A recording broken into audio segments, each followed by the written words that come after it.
Are you coming back to school with me? We could have done it all so easily. Hi, my name is Craig Thompson-Wood. I'm your host on Teaching with Board Games, here today to show you Star Breach by Elijah M. Kellogg.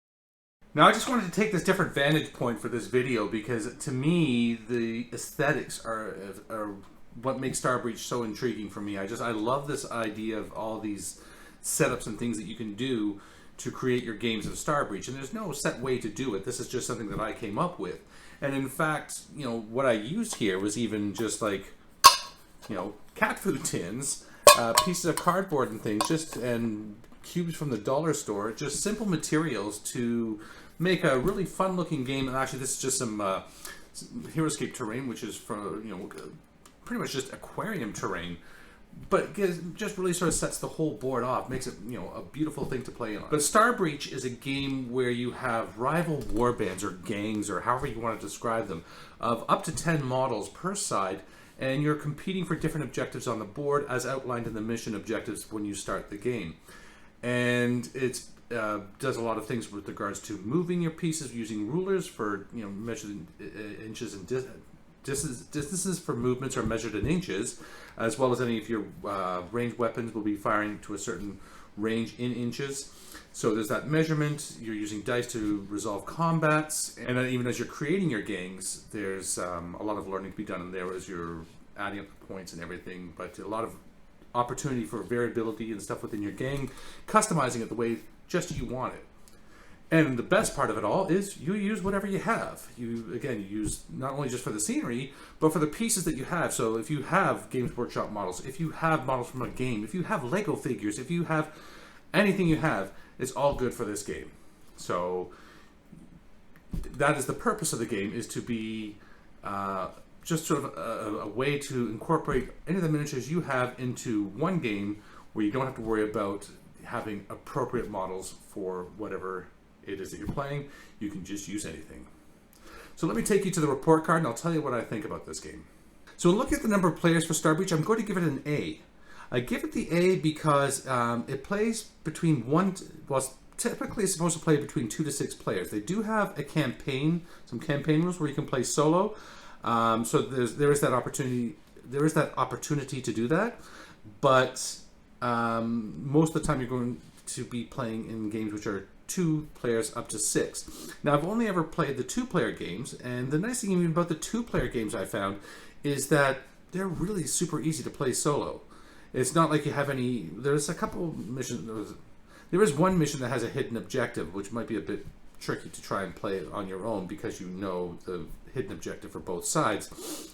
But in terms of playing a regular game, one of the other missions, then it's just simply playing both sides like you want both sides to win.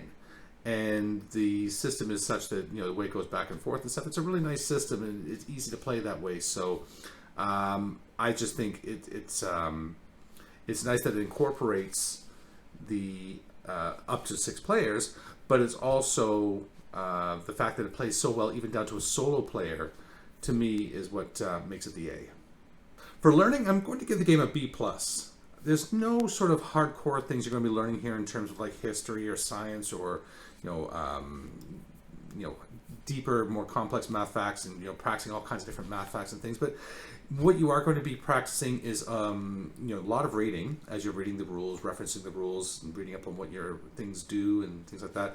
You're going to be doing measurement as you're measuring your distances for how far things can move, how far things can shoot.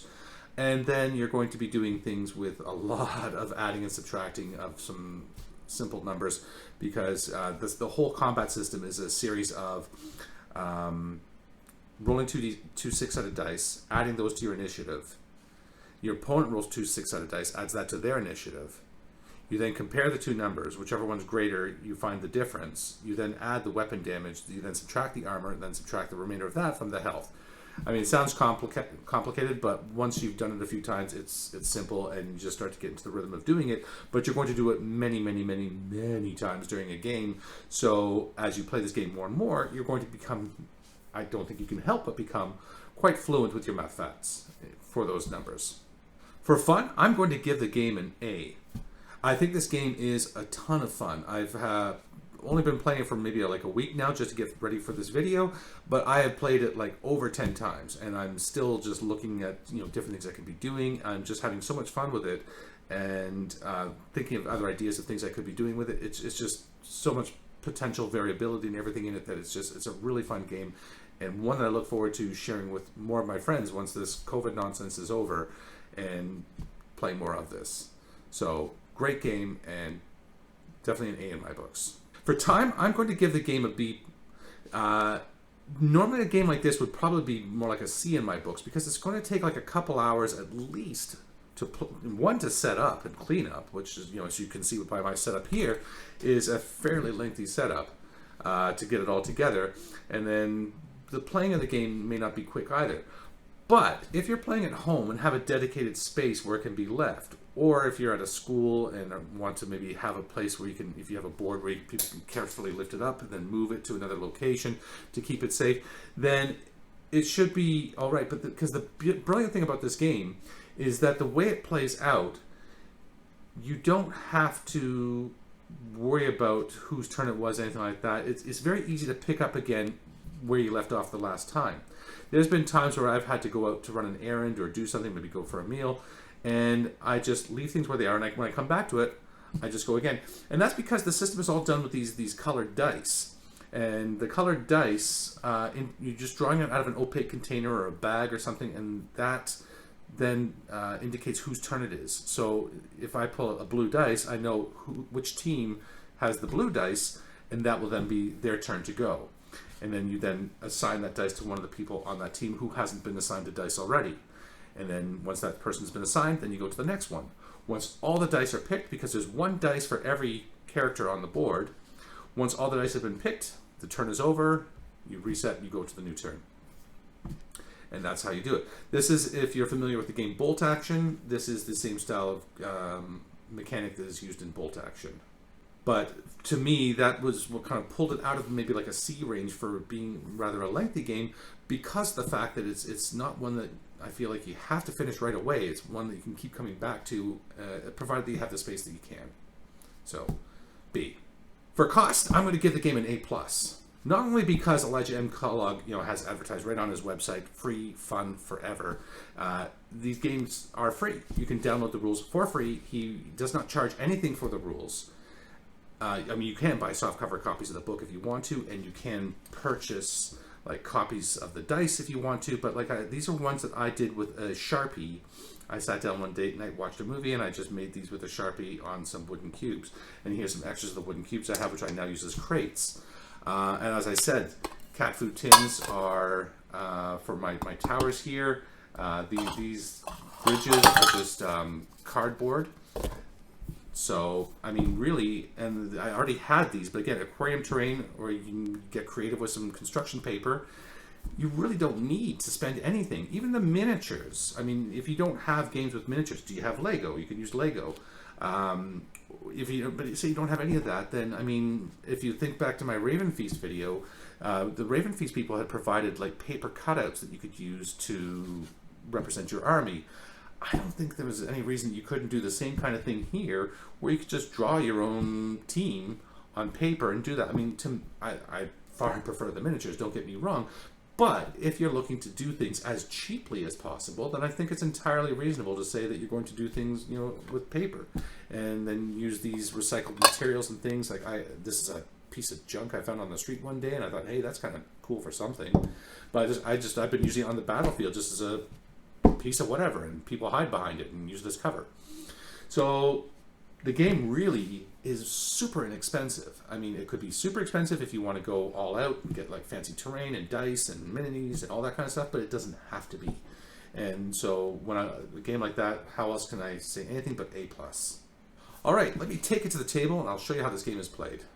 So in every game of Starbreach, you're going to have a particular mission that is going to lay out the objectives that you have to be successful at in order to win, or at least to help you to win. One objective is always just to try to wipe out your enemy as much as possible. Every enemy that you wipe out is going to be worth their UC, their starting cost in points. So wiping them out is definitely one way to score a lot of points. The other, there will be secondary objectives like controlling sectors of the board, trying to get to the center, trying to maybe rescue somebody, trying to eliminate an enemy, leader or something. Always these different objectives that you're seeking to achieve. Now during the game, you're going to have some kind of opaque container. I use this handy dandy bag here, and you're going to reach inside where all your cubes are going to be, and you're going to pull one out. So with a colored cube, like I have the plain cubes. Let me show you a plain cube. So there's going to be one dice to represent every player on the board. Now that doesn't mean that like if I pull out this plain cube here, it doesn't mean that it has to be, say, this model right here. It could be anybody on his team, but I can choose to allocate it to anybody on that team. Whereas if I pulled anything with a color, because all my other dice are colored, there's yellow, green, blue ones, but anything colored I know belongs to this team here. So I have the Hive Cult and I have the Pirates. So if I pulled the colored one out, then what I'm going to do is I'm going to allocate it to a member of the pirate team. In this case, I'm going to allocate it to this mech here. So the mech has these different orders which you can choose, and it's not like I have to roll this and apply that, because that would just be pointless. You get to actually tell them what you want to do. So you have different orders like fire, advance, which is to move and fire. This is to run, double your speed, to mend, to give cover fire, to try and make them duck and cover so that they waste their turn, to go down, which is where you're ducking and covering, trying to take some shelter. So in this case, what I'm maybe going to do is I'm going to tell this robot here I want him to shoot at this thing. So he's going to shoot. Now he has when I outfitted him, he has a flamethrower and he has a plasma missile. So he's going to, because he's a mech, he can fire both of them. And so he's going to fire both at the Gene Stealer here. So what I do then, just to make this easier, I indicate on the models, I put dice next to them to show their initiative. So the Gene Stealer has an initiative of 5. The mech has an initiative of 4. Now, the Gene Stealer is behind cover. So for purposes of initiative bonus, he's going to get a +1, so he'd go to a 6. Actually, but now his flamethrower and his plasma missiles negate cover. They don't allow for cover, so he's just going to stay at the 5. Now, so he has the 4. He's in half range, within half range. So if the range of each of them is like 18 and 24 inches, respectively, for the flamethrower and the plasma missiles. So he's less than half the range away. So he gets +1 for being at short range. So they're at a 5 to a 5. Now what I do is I take 2 sets of 2 6-sided dice here. Like if you're playing against an opponent, each one of you would have your own sets of dice. And I always make the blue ones are for the attacker and the white ones are for the defender. I roll them. So the 7 goes to the attacker, the 4 goes to the defender. So say we're firing the incinerator first. So this fires 2 shots at the Gene Stealer. So he's rolling a 7, +5 is 12. He has a 4, +5 is 9. So this one is greater by 3. So I have 3 right now. The flamethrower adds 5, so that's a total of 8. The Gene Stealer here has an armor of 4, so that does 4 damage. They have 10, so that leaves them with 6.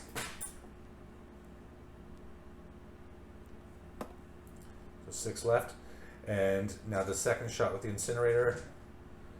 Okay, so now it's a 9 to a 10. So because they're equal, it's simply a case of comparing those 2 numbers. And so let's just say the attack sequence ends and the Gene Stealer is still alive. Okay, and then the Gene Stealer gets, we pick another dice. Now this means the robot is done for the turn. They can only get 1 order per turn. So now the Gene Stealer gets to go, and we're going to order it to charge. So it's going to leap over the boxes and charge right in for hand-to-hand combat, which is what it's made for. So we're going to put that there. So now in a hand-to-hand combat situation, you're going to have, we're going to compare again the initiatives. So, whoops. Let's get this out of the way. Okay, so it's charged in. So the Gene Stealer has an initiative of 5. The robot still has an initiative of 4. But now the Gene Stealer's claws give it +3 initiative when it's in hand-to-hand combat.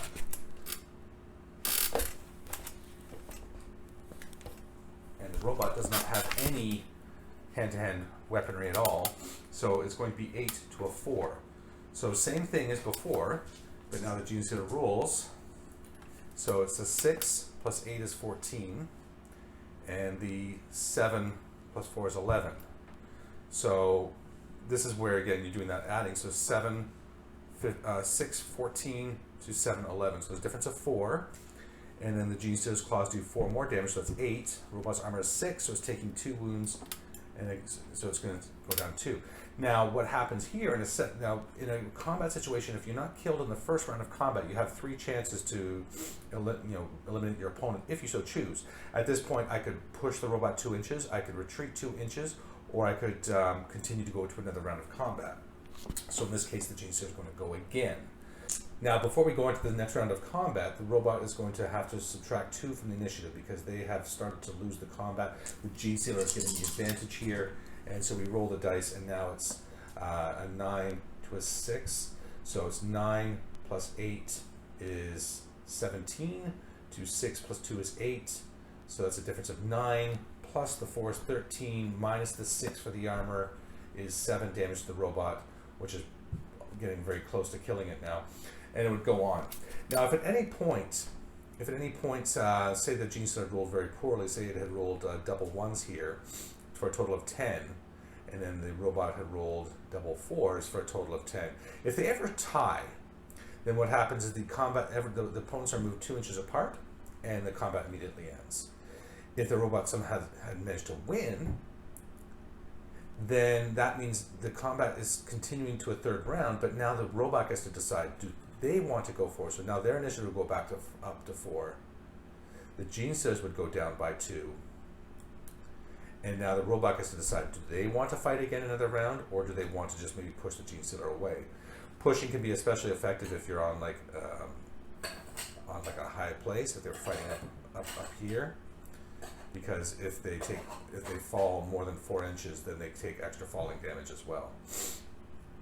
So I just wanted to show you a basic thing with the combat, how the combat works, because that is a large part of what the game is about, and that also shows you the math that's involved in terms of the calculations you're making for every attack that you make. Of course, there's also going to be things where you're doing things with movements. You're using a tape measure for inches for your attacks, for your movements. Also good for, as you start to think of estimates in terms of, trying to plan out things and think, can I make it here? And estimating your distances, measuring your distances. So that kind of math involved in there too. But that is how you do a combat in Starbreach. And I'm not going to go into a lot of detail about all the rules and everything in Starbreach. There's other videos out there that do a far better job of it, and I just wanted to give you a quick sense of how the game plays, particularly in terms of the educational skills that are contained within.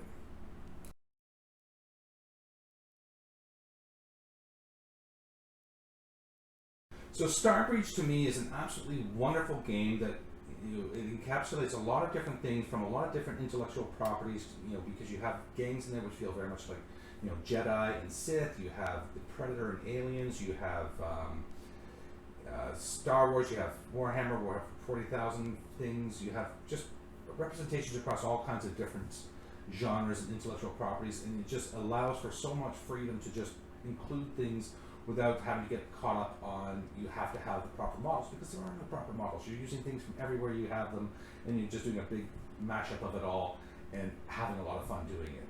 It gives a lot of great opportunities to be creative. You could do things with, like I said, just step 1. I mean, I just taken the cans and washed them out, but I could always decorate them, add some more things to them. Just showing how you can, be more creative with the materials that we have rather than just throwing things in the garbage. Like I have said many times before, this is the kind of game that helped me learn my math skills. For the constant repetition of the adding, subtracting, building the teams, the reading that you're doing, it's just so much learning, such a great way to do it. And if you are new to this channel, then what I'm doing is I do videos on a weekly basis where I'm talking about gamification, game-based learning, and all these different ways that we can make our learning more fun for ourselves and for our students. If you're a parent or a teacher or somebody who's just a lifelong learner, then my whole mission here is to try and share what I've been learning and what I know about and what I'm learning about with you, so that you too may help to improve your pedagogy. My whole mantra as a teacher is that I teach the way I wish I was taught. I just think that if I had learned this way when I was younger, I would have been so much of a better student. If this sounds like something that is good to you, then please do remember to hit like and subscribe down below. It really does help, and I really do appreciate it. If you have any questions or comments about this game or any other games you've seen on my channel, or if you have any ideas for content you might like me to cover, please leave me a message in the comment section below. I do love to hear from the viewers. And that's going to wrap it up for today. Until next time, I'm Craig Thompson, with your host on Teaching with Board Games, saying thanks for coming to the classroom. Are you coming back to school with me?